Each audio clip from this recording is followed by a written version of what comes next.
ವಿಜಯ್ ಪ್ರಭಾಸ್ ನ್ಯೂಸ್ಗೆ ಸ್ವಾಗತ. ಹರಿಹರ, ದಾವಣಗೆರೆ ಮಕ್ಕಳು ಉತ್ತಮ ಶಿಕ್ಷಣ ಹಾಗೂ ತಾಂತ್ರಿಕ ಶಿಕ್ಷಣ ಪಡೆಯುವುದಕ್ಕಾಗಿ ಧರ್ಮಸ್ಥಳ ಧರ್ಮಾಧಿಕಾರಿಗಳಾದ ಡಾಕ್ಟರ್ ವೀರೇಂದ್ರ ಹೆಗಡೆಯವರು ಸುಜ್ಞಾನ ನಿಧಿ ಶಿಷ್ಯ ವೇತನ ನೀಡುತ್ತಿದ್ದು, ಇದರ ಪ್ರಯೋಜನವನ್ನು ವಿದ್ಯಾರ್ಥಿಗಳು ಸಮರ್ಪಕವಾಗಿ ಪಡೆದುಕೊಳ್ಳಬೇಕು ಎಂದು ಧರ್ಮಸ್ಥಳ ಗ್ರಾಮಾಭಿವೃದ್ಧಿ ಯೋಜನೆಯ ಜಿಲ್ಲಾ ನಿರ್ದೇಶಕ ಲಕ್ಷ್ಮಣ್ ಹೇಳಿದರು.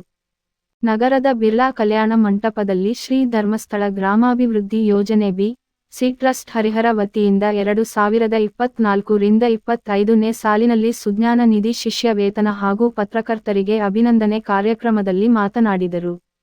ಡಾಕ್ಟರ್ ವೀರೇಂದ್ರ ಹೆಗ್ಗಡೆ ಅವರ ಮಾರ್ಗದರ್ಶನದೊಂದಿಗೆ ಹರಿಹರ ತಾಲೂಕಿನಾದ್ಯಂತ ಪ್ರಸ್ತುತ ಆರ್ಥಿಕ ವರ್ಷದಲ್ಲಿ 152 ವಿದ್ಯಾರ್ಥಿಗಳಿಗೆ ಸುಜ್ಞಾನ ನಿಧಿ ಶಿಷ್ಯವೇತನ ಪಾವತಿಸಲಾಗಿದೆ.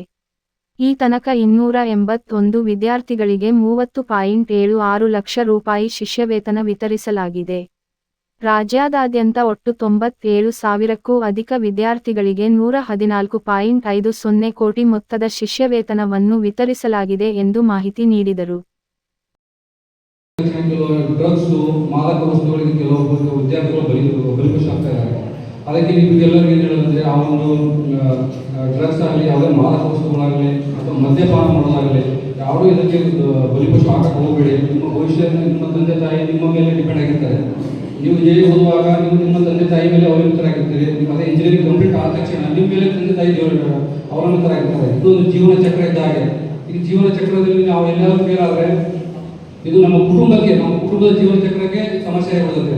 ಅದಕ್ಕೆ ಇದರಿಂದ ನಾವು ಏನು ಮಾಡ್ತೀವಿ, ಇದು ಒಂದು ಮಾನಸಿಕ ಒತ್ತಡದಿಂದ ಯಾವುದೋ ಒಂದು ದುಶ್ಚಟಕ್ಕೆ ಬಲಿಯಾಗಿ ನಮ್ಮ ಜೀವನವನ್ನು ನಾವು ಏನು ಮಾಡ್ಕೊಂಡ್ವಿ ತೊಂದರೆಗಿಸಬೇಕಂತ ಪರಿಸ್ಥಿತಿ ಬರೋದ್ರಿಂದ ಅದಕ್ಕೆ ಆ ಒಂದು ಪರಿಸ್ಥಿತಿಗೆ ಯಾರು ಶಿಲ್ಪಿಸಬೇಡ. ಎಲ್ಲ ಇದು ಶಿಷ್ಯ ವೇತನವನ್ನು ಒಳ್ಳೆಯದಕ್ಕೆ ಯೂಸ್ ಮಾಡ್ಕೊಳ್ಳೋಂಥ ಆಸಕ್ತ ಈ ಒಂದು ಮಾತನಾಡೋಕ್ಕೆ ನನಗೆ ಅವಕಾಶ ಮಾಡಿಕೊಟ್ಟ ಧರ್ಮಸ್ಥಳದ ಗ್ರಾಮೀಣ ಟ್ರಸ್ಟ್ಗೆ ಅಧಿಕಾರಿ ಹಾಗೂ ಎಲ್ಲ ಸದಸ್ಯರಿಗೆ ವಂದನೆ ತಿಳಿಸುತ್ತಾ ನನ್ನ 2 ಮಾತುಗಳನ್ನು ಮುಗಿಸಿದೆ. ಜೈ ಜಯಕಾರ. ಮತ್ತು ಪದ್ಮರಾಜನವರಿಗೆ ಮತ್ತು ಲಕ್ಷ್ಮಣ್ ಸರ್ ಅವರಿಗೆ ಮತ್ತು ಇಲ್ಲಿ ಸೇರ್ತಕ್ಕಂಥ ಎಲ್ಲ ನನ್ನ ಆತ್ಮೀಯ ಸ್ನೇಹಿತರು ಮತ್ತು ಇವತ್ತು ಸನ್ಮಾನಿತರಾಗಿರ್ತಕ್ಕಂಥ ಪತ್ರಕರ್ತರು ಮತ್ತು ಇವತ್ತು ಈ ಕಾರ್ಯಕ್ರಮದಲ್ಲಿ ವಿಶೇಷವಾಗಿ ನಾವು ಏನೊಂದು ಸುಜ್ಞಾನ ನಿಧಿಯಿಂದ ಏನು ಇವತ್ತು ಫಲಾನುಭವಿಗಳು ಅನ್ಬಾರ್ದು ವರ್ಡ್ ನಾವು ಆ್ಯಕ್ಚುಲಿ. ಕ್ಷೇತ್ರ ಶಿಕ್ಷಣಾಧಿಕಾರಿ ಡಿ. ದುರ್ಗಪ್ಪ ಅವರು ಮಕ್ಕಳಿಗೆ ಧರ್ಮಸ್ಥಳ ಗ್ರಾಮಾಭಿವೃದ್ಧಿ ಯೋಜನೆಯ ವತಿಯಿಂದ ನೀಡಲಾಗಿರುವ ಶಿಷ್ಯವೇತನ ಮಂಜೂರಾತಿ ಪತ್ರವನ್ನು ವಿತರಿಸಿದರು. ಜಿಲ್ಲಾ ಜನಜಾಗೃತಿ ವೇದಿಕೆಯ ಅಧ್ಯಕ್ಷ ಬಾಬಣ್ಣ ಮಾತನಾಡಿ, ಧರ್ಮಸ್ಥಳ ಸಂಸ್ಥೆ ಕೇವಲ ಶಿಷ್ಯವೇತನ ನೀಡುವುದಲ್ಲದೆ ಹಲವು ಯೋಜನೆಗಳನ್ನು ಬಡ ಜನರಿಗೆ ತಲುಪುವಂತೆ ಮಾಡುತ್ತಿದೆ ಎಂದರು. ಶ್ರೀ ಧರ್ಮಸ್ಥಳ ಗ್ರಾಮಾಭಿವೃದ್ಧಿ ಸಂಘದ ವತಿಯಿಂದ ಪತ್ರಕರ್ತರಿಗೆ ಸನ್ಮಾನಿಸಲಾಯಿತು.